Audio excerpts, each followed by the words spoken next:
assumam que votam em Bolsonaro pela perversão que ele representa, pelo extremismo de direita que ele representa, pela visão aparofóbica de ódio da pobreza que ele representa, pelo ódio às mulheres que ele representa, pelo ódio ao povo LGBT. Assumam o que são.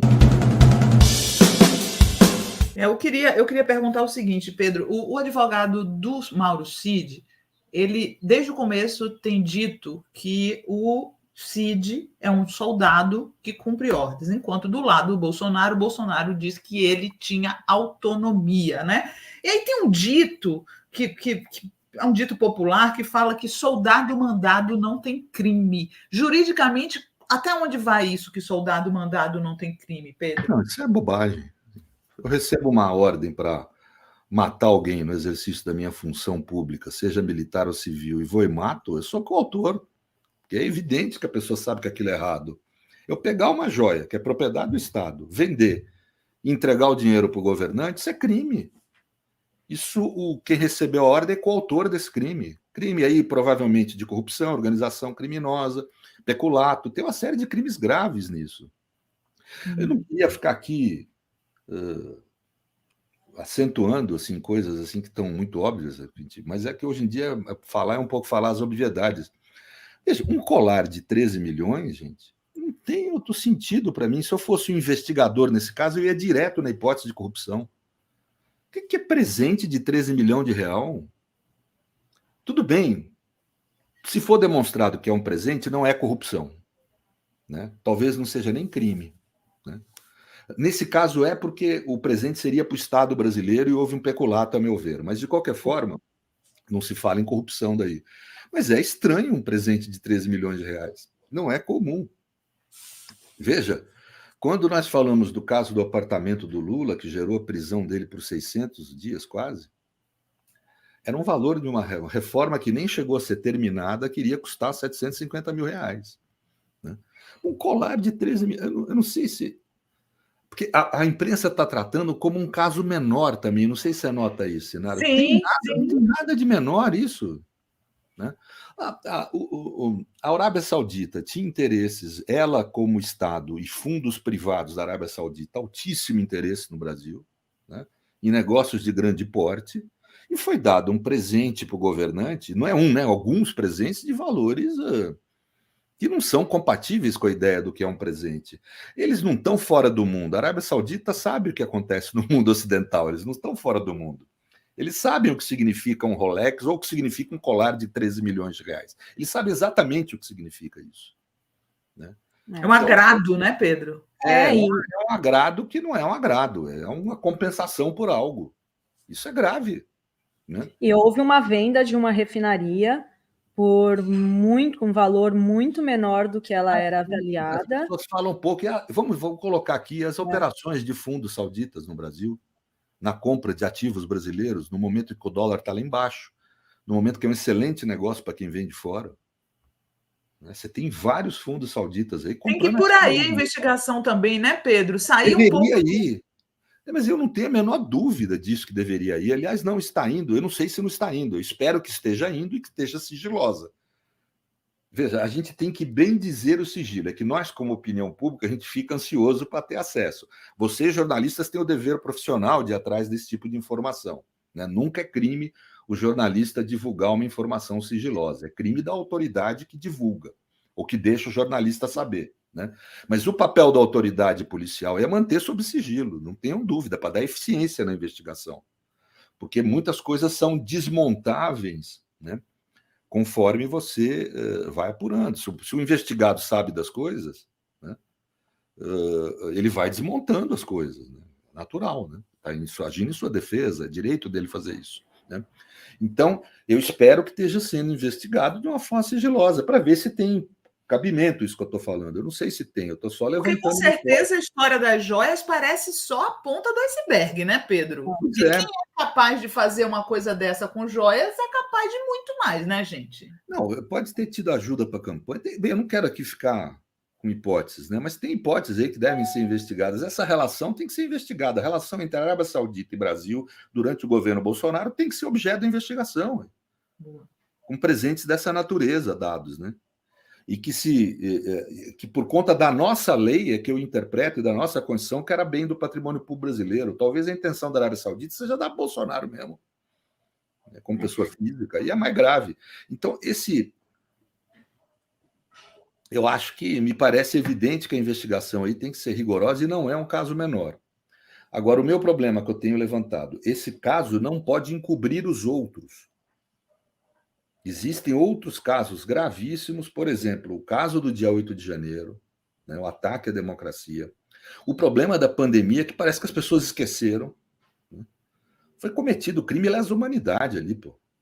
Isso quem fala não sou eu, a Faculdade de Saúde Pública da USP. Uma das maiores universidades do mundo. Tem o problema dos imóveis, dos 120 imóveis adquiridos por familiares, todos funcionários públicos. Um funcionário público, deve ter funcionário público na nossa comunidade aqui. Sabe quanto é duro para um funcionário público comprar um imóvel, comprar 120 uma família? Com dinheiro vivo. Né? E dos quais metade era com dinheiro vivo, mais ou menos metade, 50 imóveis, 51, não me lembro agora do número exato.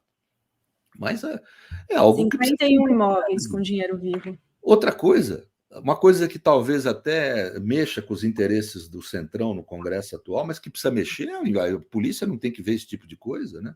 Precisa investigar a questão das estatais que foram usadas para desviar dinheiro público. Vamos falar aqui claramente. A Folha de São Paulo apontou numa série de reportagens, eu até fui consultado como especialista numa delas, né? Mas em que estatais foram utilizadas através das emendas parlamentares, foi a elas destinado dinheiro para licitações fraudulentas. É óbvio que todo mundo ganhou dinheiro aí. Precisa ser investigado isso. E ver até que ponto o Palácio do Planalto tinha alguma influência ou teve algum tipo de ganho com isso. Né? Por exemplo, estatais incumbidas de tratar do problema do hídrico lá do sertão, né? De levar água para o sertão, vamos dizer assim, receberam grandes verbas de asfaltamento. Asfaltamento é a forma mais comum o mecanismo mais fácil de você desviar dinheiro à obra pública que há, o mais rudimentar, digamos assim. Né? Eu sou da área, atuo com direito administrativo há 40 anos. Então, conheço essas picaretagens como especialista, digamos assim. Então, isso precisa ser investigado. Então, essa questão das joias é importante que se investigue. Ela veio junto com outras questões, como, por exemplo, peculato eletrônico, invasão de banco de dados públicos para fraudar dados. Isso, inclusive, para meu ver, legitimou a prisão do CID preventiva, porque aquilo era contemporâneo à investigação. Enquanto ocorria a investigação, as pessoas envolvidas na quadrilha ainda estavam sob domínio do acesso àquele banco público, então legitima a prisão preventiva. Né? Então, vejam, são coisas graves que não podem ser... que é tanta coisa, mas não podem ser nomeadas, vamos dizer assim. E até agora não tem sido. A Polícia Federal, aliás, eu tenho que fazer aqui um elogio. Quantas vezes eu vim aqui para criticar a Polícia Federal, né? A Adri deve lembrar. Mas eu tenho que fazer um elogio. A Polícia Federal está de parabéns, tem se comportado como uma polícia democrática. Né? As prisões preventivas que tem havido, a maioria delas, pelo menos, é absolutamente legitimada. Acho que houve algum erro, existe algum erro na manutenção de algumas dessas prisões preventivas, daquele povo que está preso na Pampulha, mas isso tem sido equacionado pelo ministro Alexandre. Ou seja, nosso sistema de justiça, nas questões de ataque à democracia e desses crimes cometidos pelo bolsonarismo, eles têm sido dentro do quadrado da democracia, tá? Dentro das regras.